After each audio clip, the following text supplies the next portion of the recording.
મહત્વના સમાચાર પ્રાપ્ત થઈ રહ્યા છે। બીઝેડ કૌભાંડમાં શિક્ષકોને લઈ શિક્ષણ મંત્રી કુબેર ડિંડોરનું નિવેદન સામે આવ્યું છે। જે કોઈ શિક્ષકોની સંડોવણી હશે તો કાર્યવાહી કરાશે। શિક્ષણ વિભાગ આવા શિક્ષકોને છાવરવાનું કામ નથી કરતું। શિક્ષકો દોષિત હશે તો ઘેર ભેગા કરીશું। બીઝેડ કૌભાંડ અંગે શિક્ષણ વિભાગનો હકીકતલક્ષી રિપોર્ટ બાકી છે। જે 4 શિક્ષકોના નામ આવ્યા છે તેમને નોટિસ પાઠવી છે। તો મહત્વના સમાચાર, શિક્ષણ મંત્રીનું મહત્વનું નિવેદન સામે આવ્યું છે।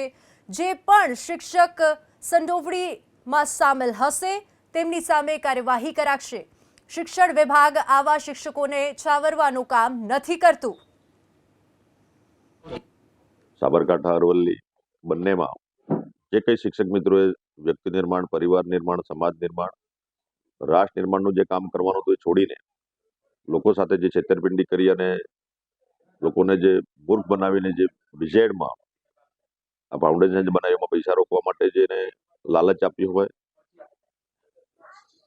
એમાં પ્રોત્સાહન આપવાનું કામ કર્યું હોય અને જે ગરીબ લોકો, મધ્યમ વર્ગીય લોકો, જેમને આખા જીવનની જે મૂડી હતી એ એમાં વધુ વ્યાજ આપવાની લોભ લાલચ આપીને લોકોને ઠગવાનું કામ કર્યું છે। ને એમાં અમારા શિક્ષક મિત્રો જોડાયેલા છે। એમાં 4-5ની અમે વેરીફાઈ કર્યું છે, પણ બીજા કેટલાક હશે એ હકીકતલક્ષી રિપોર્ટ પૂરો મેળવીને આવનારા સમયમાં નિયમ અનુસાર કાયદેસરની કાર્યવાહી કરીને જે કંઈ કરવાનું થાય કાયદાની પરિભાષામાં એ તમામ અમે કરીશું।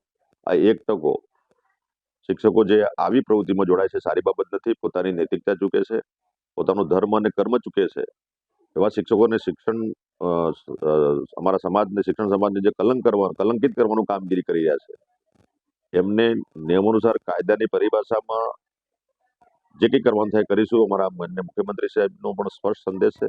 શિક્ષણ વિભાગ આવા કર્મચારીઓને કે આવા શિક્ષક મિત્રોને છાવરવા માંગતું નથી। આવનારા સમયમાં કાયદેસરની કાર્યવાહી કરીને એમને જે કંઈ નિયમો અનુસાર ઘર ભેગા કરવાના ઘર ભેગા કરીશું।